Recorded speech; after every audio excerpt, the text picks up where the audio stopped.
El Señor esté con todos ustedes. Proclamación del Santo Evangelio según San Mateo.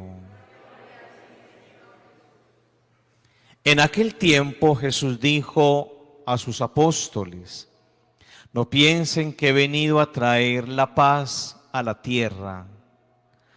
No he venido a traer la paz, sino la guerra. He venido a enfrentar al hijo con su padre, a la hija con su madre, a la nuera con su suegra, y los enemigos de cada uno serán los de su propia familia. El que ama a su padre y a su madre más que a mí no es digno de mí. El que ama a su hijo o a su hija más que a mí no es digno de mí. Y el que no toma su cruz y me sigue no es digno de mí. El que salve su vida la perderá, y el que la pierda por mí la salvará. Quien lo recibe a ustedes, me recibe a mí, y quien me recibe a mí, recibe al que me ha enviado.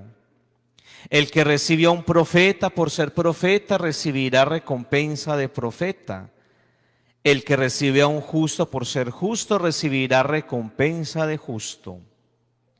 Quien diere, aunque no sea más que un vaso de agua fría a uno de estos pequeños, por ser discípulo mío, yo les aseguro que no perderá su recompensa.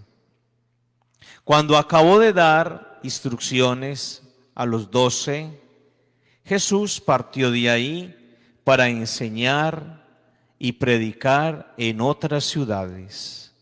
Palabra del Señor.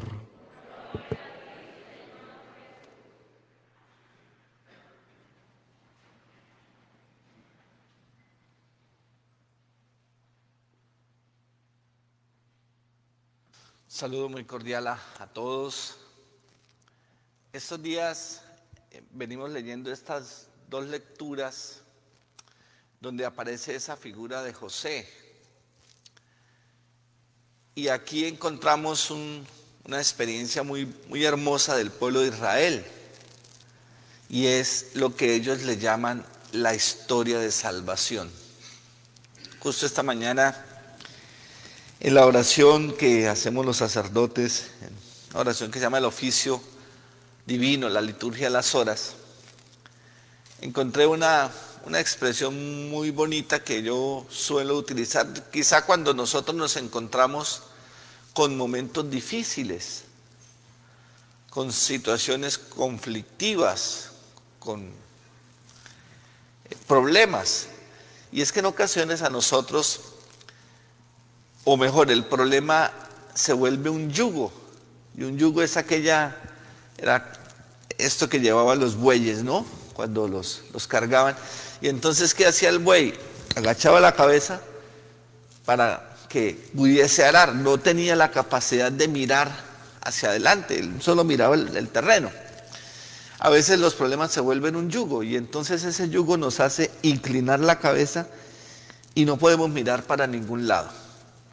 Y la lectura decía: cuando tengas triunfos, recuerda tus problemas para que no te enorgullezcas.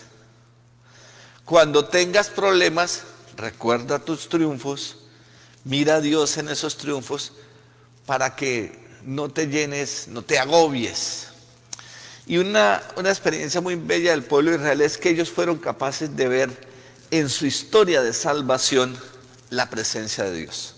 Siempre, y por eso las lecturas del Antiguo Testamento a veces nos parecen conflictivas, difíciles de entender. Porque incluso ellos dicen: y fuimos a la guerra y matamos a 5,000. Y después terminamos diciendo: palabra de Dios. Y uno como que queda así como en shock, como así, palabra de Dios. Como así Dios se alegró, nos dio fuerza para que matáramos.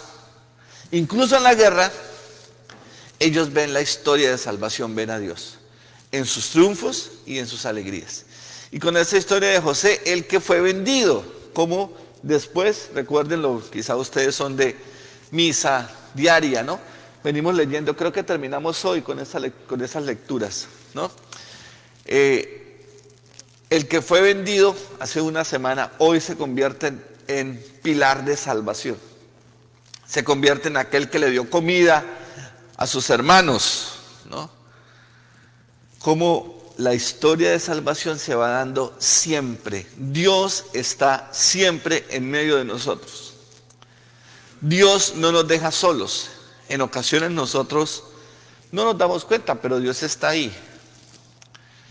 En algún libro que leí de la Madre Teresa, en un relato de sus cartas, decía que fue un poco, estaba en Italia estudiando y sacaron ese libro, 2008, 2009, no sé si por aquí lo conocieron. Fue bastante comentado, porque decían que la Madre Teresa en sus cartas expresaba, la Madre Teresa de Calcuta, que ella por más de 10 años no sintió a Dios. Y uno decía, ¿cómo así? Pero ella decía, yo no lo sentía ni en la oración ni en la Eucaristía, era como llaman San Juan de la Cruz, le llama la noche oscura, ¿no? Ella decía, pero yo sabía que Él estaba ahí.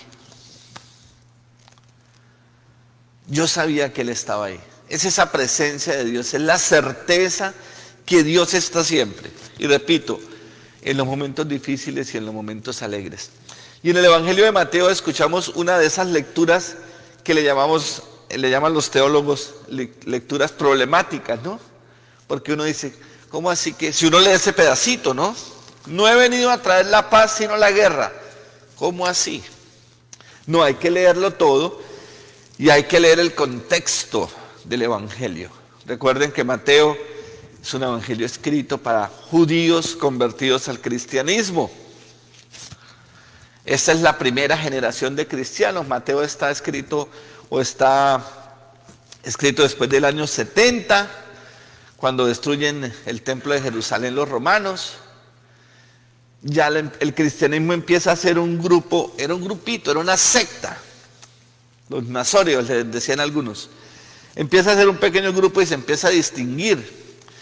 Y para el mundo judío, uno de sus elementos valiosísimos, incluso hoy, la cultura judía, el pueblo judío, su familia es lo más importante. La familia de sangre y la familia religiosa y cultural, su pueblo era lo más importante. Podían caer rayos y centellas sobre el resto del mundo, pero si su familia estaba protegida, eso es muy importante. O sea, el arraigo familiar es muy, muy fuerte. Y entonces empiezan a aparecer los primeros cristianos y familias donde se hacía uno cristiano y los otros seguían siendo judíos o seguían siendo de otros cultos. ¿Qué le pasaba? Empezaba a ser señalado, empezaba a ser juzgado. Incluso ya se empiezan a dar los primeros mártires. Muchos fueron denunciados por sus familias. Los primeros mártires, algunos que se hacen cristianos de una familia que era pagana. ¿Qué le pasaba? Pues lo denunciaba ante el imperio y era llevado al circo, donde moría. Entonces cuando dice Jesús, el que no deja a su padre, a su madre, y entonces viene la respuesta. ¿Por qué? Porque hay que seguir a Jesús. Primero que a la familia. No nos está diciendo hoy que abandonemos nuestras familias, que no queramos a nuestro papá, a nuestra mamá, que no se quiera a la suegra. Bueno, con la suegra siempre hay como problemas, ¿no? Incluso hasta en la Biblia ya hay, no habla del suegro, ¿no? Es curioso, ¿no? No está diciendo eso, está diciendo cómo el seguimiento de Jesús está por encima de todo. Quizá hoy ya no podemos decir, oiga, sí, porque pues nuestras familias son cristianas, ¿cierto? Somos católicos. No hay esa persecución, pero hay que entender el texto en el contexto allá. No está diciendo que Jesús vino a traer la guerra, que se alegra de la guerra, no. Cuando habla de la guerra era casi esa guerra espiritual que se tenía que hacer con los que no creían. No para hacerles daño, sino era un combate. Yo incluso, y lo hicieron los primeros cristianos, llegaron a dar la vida testimoniando a Cristo. No se quedaron con nada, ni con la vida. Dice, por eso dice, el que no toma la cruz y me sigue, no es digno de mí. ¿Cómo transportamos eso al mundo de hoy? Repito, ya nuestra familia es la mayoría. en nuestros hogares, nuestros papás, nuestros hermanos, somos católicos, no habría ese problema, no habría que despreciar ni pelear contra la familia, pero sí contra el pecado, contra nuestro pecado y contra el pecado social, contra las realidades a veces adversas. Ayer les decía un poco en la Eucaristía, a veces nuestro cristianismo se hace débil, insípido. ¿Cómo nosotros luchamos contra ese estilo de cristianismo que a veces se nos quiere imponer? Como en la familia quizá se pueden dar esos casos, que es una familia de cultura cristiana, no de práctica ni de vivencia cristiana. Y cuando una persona empieza a creer un poco más, como que empieza a ser señalado, bueno, como nosotros sabemos que esa es la tarea del cristiano, vivir un cristianismo auténtico. No podemos vivir un cristianismo sin cruz. Dice el Evangelio, el que no toma su cruz y me sigue no es digno de mí. Nuestro cristianismo es un cristianismo que está de la mano del Señor. No puede estar sin Jesús, sin ese Jesús de la cruz. Y uniendo estas dos lecturas, como el Señor nos pide que demos ese testimonio, que demos el testimonio de creer en Él auténticamente en todo momento, en todos los momentos de nuestra vida.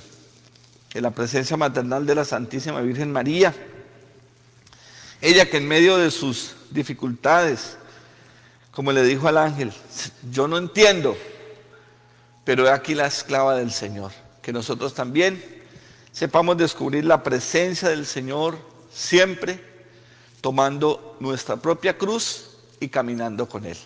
Amén.